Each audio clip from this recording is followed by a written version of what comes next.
Welcome to the PFP podcast from the Personal Finance Society, a place for thought-provoking discussion from the world of financial planning and beyond. My name is Harry Elliott, and I'm the brand manager at the Personal Finance Society. In this episode, we're talking with members of some of the PFS regional committees about the importance of the regions, PFS Local, and the power of volunteering. Joining me today is Ciara Octigan, Chartered Champion for Greater Manchester, Lewys Richards, Chair for South Wales, and Natalie Bush, New Professionals Officer and Professional Qualifications Officer for the Isle of Man. Thank you all very much for joining me on the podcast today. So, to kick things off, come to yourself, Lewys. Could you tell me a little bit about your role and how you became involved in your local PFS community? Yeah, sure. So I'm a chartered financial planner and I'm the director of Vital Financial Planning, which is a firm I started 6 years ago. So I joined the industry in 2013. And then I think in 2015, I attended an Insurance Institute of Cardiff event where I was introduced to a couple of guys who had recently started Novus, which is the young professionals group of the Insurance Institute of Cardiff. So they invited me to their first ever event. And whilst at that event, they invited me to join their committee, which I did, obviously. And when I joined, I saw there was only one other PFS member, and there were about 7 or 8 insurance professionals. So I could see that I needed to fly the flag for the PFS. And I was familiar with some of the PFS regional committee because I attended all of the quarterly regional conferences. So I approached them, I told them a bit about Novus, and I asked if I could join their committee to promote Novus and offer these networking events to younger professionals in the PFS. And they loved the idea. They were very supportive. So they had me aboard. And the rest is history. I went on to be Novus president in 2018-19, I believe. Joined the Insurance Institute of Cardiff Council. I was the president there for 24-25. And shortly after that ended, I became the chair of the South Wales PFS committee. That's fantastic. Thank you for sharing. How about yourself, Ciara? Can you tell us a little bit about your background and how you came to where you are today? Yes, of course, and thank you for having me on this session. I'm afraid my introduction is a bit shorter than Lewys. In terms of my roots, so I am now a chartered financial planner at Succession Wealth, and in terms of how I got to this point, I did a law degree first of all, didn't know if I was going to go down the law route or finance, then ended up getting straight onto a graduate programme, which was to do my diploma in regulated financial advice. So straight into that, right, financial planner, that is my career goal. How I got there was a variety through education, then through paraplanning, then of course finally got to that point of being a planner. And I was always really keen, being kind of one of the younger in those kinds of rooms, to really soak up as much knowledge as possible. So doing advanced exams was one thing, but then also attending a whole host of different CPD events and seminars, webinars. I thought that's how I'll really get to know as much as I can, as quick as possible. So through that, I then got to get a flavour of the kinds of events that are available and the different bodies that put those events together. And it was actually only a year ago when I attended the PFS Spring Roadshow in Manchester in 2025 that Carla Brown was on the stage asking for volunteers for PFS Local.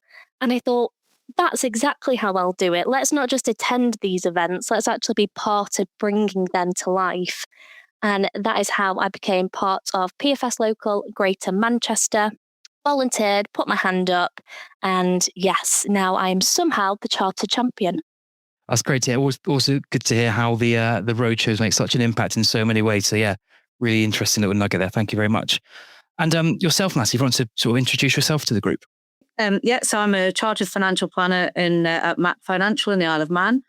This is my 10th year now in financial planning, and prior to that, I was at Friends Provident International in the technical department. For the 7 years prior to that. It was actually while I was at Friends Provident that I joined the CII committee, and I was the membership officer there, and that was basically to get to know people and try and meet people in the local community on the island. And then when I joined the financial planning world, I was working for Sharon Sutton. It was the year before she was going to be the PFS president. And she was obviously very inspiring and encouraging for all of us to get involved in the PFS committee. So I joined the committee 10 years ago, and we've done that typical thing where the committee members have just kind of swapped roles on a kind of 3-yearly basis. So I think I've covered all bases now, really, apart from the chair. Well, that's fantastic. Well, that leads really nicely into the next question I was going to ask. What do you enjoy most? But if you've been doing it for so long, I guess there must be a lot of aspects you enjoy doing most. Yeah, I really enjoy it's meeting people, seeing people, kind of getting outside of your own bubble. You can get quite kind of caught up in what you do and what your company does and what your clients are looking for. So it's quite nice to expand that out and kind of see what everyone else is doing.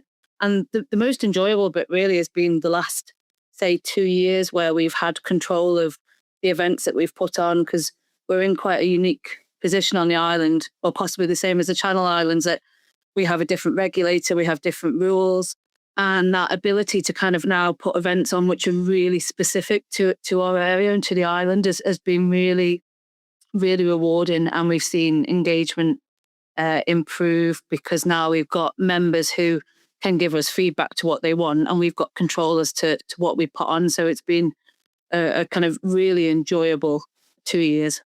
Oh, that's great to hear. Thank you for sharing. And yourself, Ciara, again, what do you enjoy most about volunteering for your regional committee? I was going to ask, was there a particular moment that made you want to volunteer? I guess we'll be coming back to the roadshow again. Yes, that would be exactly it. And I think touching on what Natalie said there, it's been able to shape the content. So I was going to a whole variety of CPD events, like I mentioned earlier. And I think when we think of CPD, that market is quite saturated. There is a whole host of different events that you can go to. And you can fall into the trap of it almost being just to tick the box, when actually, no, CPD, it shouldn't be just a tick boxing exercise. It should be relevant and all about, well, how can that knowledge or learn or thinking pattern help my client? So I'd say, yes, I most enjoy being able to really shape that content and being able to deliver exactly what content we know is relevant, whilst minimizing product pictures and minimizing recycled topics. So yeah, that shaping element is absolutely what I'm passionate about. Absolutely. And in terms of the elements you enjoy, is there anything you'd like to add, Lewys? Yeah, I'd say for me, I've been quite lucky, and I would say I've built some really genuine friendships on both the PFS and CII committees that I serve on. I never really feel like I'm under pressure because of the way everyone mucks in and helps each other out, no matter what we're trying to do. And we always have a laugh while we're doing it. And when you're running a small firm, it's so helpful having that network of others that you can trust and you can turn to for these things. Just within our PFS committee, we have a little WhatsApp group, and quite often people are asking for technical help on their day-to-day jobs in there. And that's lovely to see. Plus the network I've built across the region over the years, and even looking wider than that, I've rubbed shoulders with some of the best and brightest across the country from my work with the PFS, people who I never would have had the chance to meet otherwise. Oh, Lewys, you've shown us up there. Can I say the friendships as well? Absolutely. And so staying in South Wales and focusing on your region, Lewys, how would you say you engage with your local membership? Yeah, so I think we have quite a loyal following, I like to think, in South Wales. They very much enjoy the face-to-face events. So since we took over the local programme a couple of years ago, we have focused mainly on full-day conferences, similar to the old regional conferences. And they've always been sell-out events. We just had one a couple of weeks ago. It was first put up for 80 people, which sold out overnight. We added another 30. They also went same day. Out of these people, I probably recognize about half the room as being regular attendees to these events year in, year out. And we also invited a number of students to this event from Swansea University.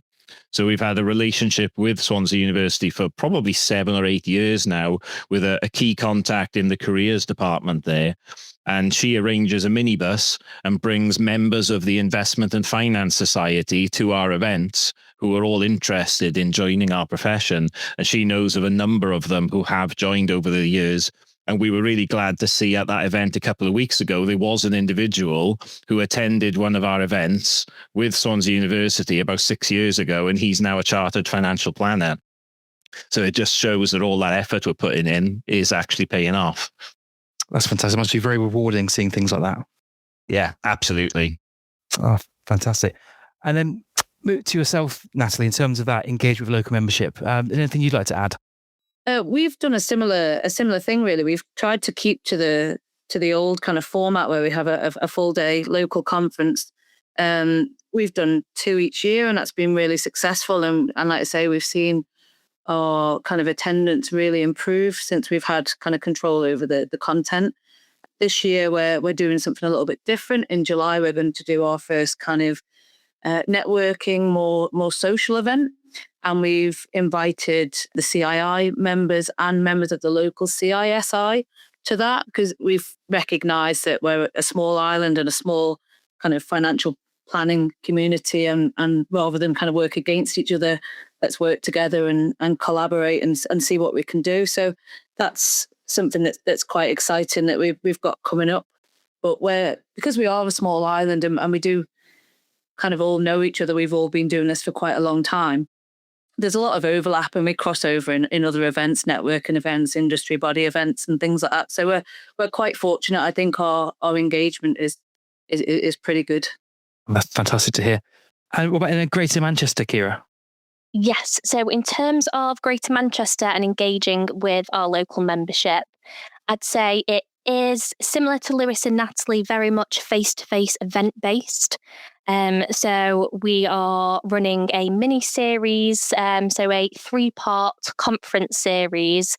We have that face-to-face, which tends to be Manchester city centre, because we found that is the easiest when it comes to travel and logistics for our membership. So we have those which are full day events. We then have our Christmas social and our summer social. So I'm currently just putting together the World Cup sweepstake for our summer social, trying to keep it engaging. And hot off the press, I am currently organising a chartered dinner as well.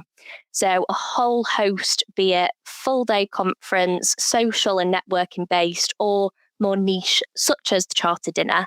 And that is fantastic. They sell out. They are very engaging. I'm really proud of that, as are the rest of the committee. But we feel like other engagement is something we could be better at. So how do we engage in and around those events, whether it is podcasts like this, whether it's engaging on social media? How else can we engage, not just relying on those face-to-face interactions? So that's something that we're also hoping to think a bit more about and perhaps improve on. No, sounds good. In terms of the rest of 2026, clearly we're some way into the year now, but there's also a lot of road ahead of us before the Christmas social you mentioned. Ciara, what are you looking forward to most for 2026? So I'd say it would be continuing with that mini conference series. We have part 2 up on the 13th of April. So not too far away. I know we were trying to do it a bit earlier, but we're very mindful of the wider kind of implications. So tax year end, of course, or something we needed to be mindful of. And as well, the spring road shows, we don't want to be conflicting with the wider PFS events. So we settled with the 13th of April, and it is segment 2 of those 3 parts. So the last focus was all about powering up with AI. How can we use and embrace AI and not see it as a challenge, but rather an opportunity? This next section is all about personal brand. So if you were to ask a AI software, who are the best advisors in my local area, is your name coming up? If not, why not? All about getting your brand out there. And it's a given that we should all be doing a fantastic job as planners, but does anyone know that we're doing a fantastic job? So how can we be visible, differentiate our brand? And that is what that focus will all be about. So as you can tell, I'm very excited about that. We have got our last few spaces available. So it's another very popular event, and I can't wait to see that all come to life. That's fantastic. Yeah, the excitement's definitely coming through. And as a brand manager myself, I think that's a really important point you raise around what individuals can do. So yeah, excited to see how that plays out. Coming to yourself, Lewys, is there anything in the calendar for the next sort of in 9 months or so, the rest of the year, you'd like to share? Yeah, absolutely. We're looking to branch out a little bit this year because the conferences, we think we're nailing those, and we're looking at what more can we do. So we're in talks with PlanX at the moment to put on an AI-based event this summer, which I'm very excited for because I know those guys are all over it, and I know they'll be able to bring some great insight to our local members. We've also spoke to a few providers about doing some smaller, more interactive sessions. So we have one coming up in April on structured products, which is over a nice lunch at the Ivy in Cardiff. And we're hopefully going to put on a couple more of those types of events later in the year, as well as another conference in the autumn. Plus, then there are the centrally organised events. We have the Summer Roadshow is coming to Cardiff in July, which is always great. And I'm glad to see the Festival of Financial Planning is a 2-day event again this year because I always enjoy going to those. That's great. Yes, it sounds jam-packed, which is fantastic. And how about yourself, Natalie, on the Isle of Man? Is there much to report from there? There is actually, yes. So similar to Lewys, we kind of feel like we've kind of nailed the organising of the conferences now. So we're trying to focus our attention out into the kind of wider Isle of Man population. We've got the Young Adults and Grad Fair next week, which will be the first time that we've had a PFS representation at that. So that's really good to get in front of the young people on the island. We've had some interest from the schools now for going into the schools, which is something that we haven't been able to do for the last 2 or 3 years. We've kind of struggled to get traction there. And then later on in the year, we're hoping to do some more consumer-facing work along with the Isle of Man Financial Services Authority. So back in 2018, we did a Pension Matters series where we tried to raise awareness of kind of pensions and the importance of pensions. And then that kind of spun off into an Investment Matters and a scam awareness piece. And it would just be really good to update that. So we're kind of hopeful that we'll have some time and resource towards the end of the year to kind of build that consumer trust. So kind of move away from focusing just on our membership and then try and kind of build trust and awareness in the profession out into the wider population. Well, that's great and really good to hear. And the variety all three of you have shared there is absolutely fantastic. So I think for members certainly aren't short of fantastic events and insights to go to, which is great. So Natalie, if there's the PFS members who are listening to this podcast, but maybe don't volunteer for their regional committee, what would you say to them? Why do you think they perhaps should consider doing that? I think it's a really rewarding role. It's really good to have some kind of control and input into what we do next. Of course, the more people that volunteer, then the less pressure that is on each of the members that are volunteering. So it's, spread the load and be involved. But I also think, especially for younger people and people that are maybe new to the profession, rather than being kind of fearful of what you don't know, just take it as the great learning opportunity that it is. You develop skills that you might not get just for your day-to-day role. And I think that kind of that teamwork, that the skills, the organization, organizing an event might not be something that you would do in your day-to-day role. And there's liaising with people. There's so many things that you can develop of yourself. And it's confidence building exercise as well. I think, especially if you're quite shy or don't really like networking, if you've got a role at the event, then you've got a purpose to be there and a kind of committee to be with and to support you. So I just think it's really rewarding. It can be hard work and it kind of comes in clusters, I guess. On the run up to the event, that's when you're most busy. And then you might get a couple of weeks where you don't really speak to anyone on the committee. But I just think that the rewards and the benefits outweigh any of the kind of work that you have to do to put into it. Yeah, that's lovely to hear. And Ciara, if anyone is in the Greater Manchester area and they're in that sort of boat, what would you say to them? Yes, so I just want to absolutely echo what Natalie's just said there. I wholeheartedly agree because I was in that camp. I felt I was one of the youngest in the room. I wasn't sure how to network. I would find it quite daunting space to enter. And since joining the committee, that has absolutely excelled my networking skills. I go in with this role and this purpose, and suddenly I can approach groups of people and say, hi, how are you today? How can I help? Here's the agenda.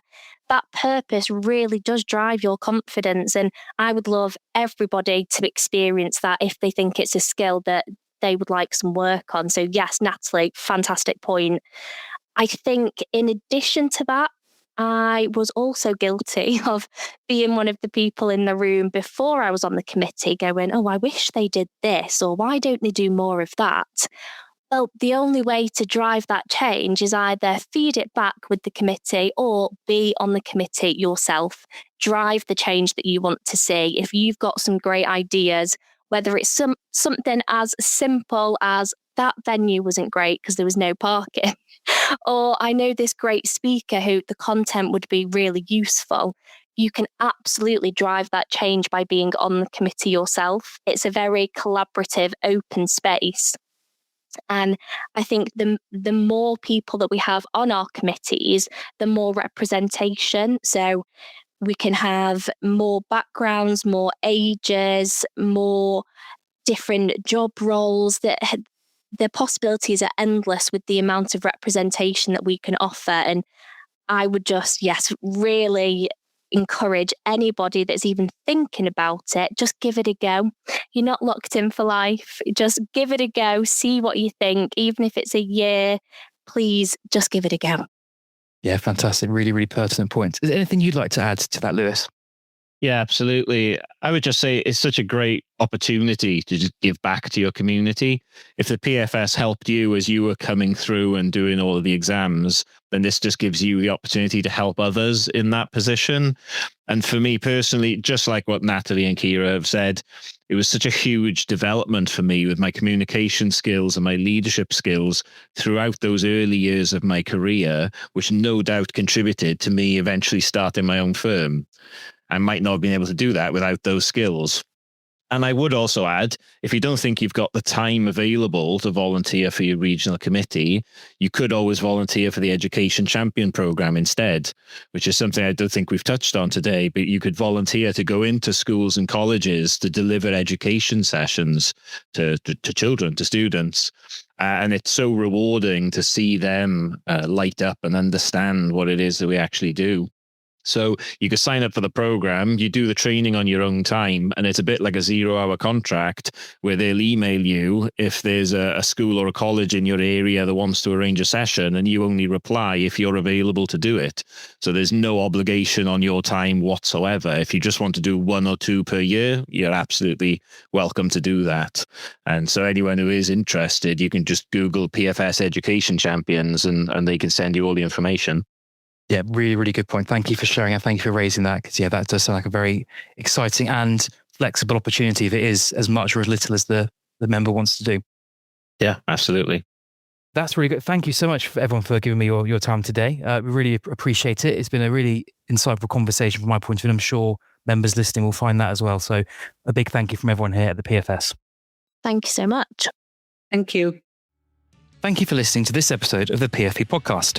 You can find useful links in the show notes. You can also explore related articles and more podcast episodes on the Personal Finance Professional website, many of which can be recorded as CPD and logged directly on the site itself with a click. If you enjoyed this episode, please like, review, and subscribe. Until next time, goodbye.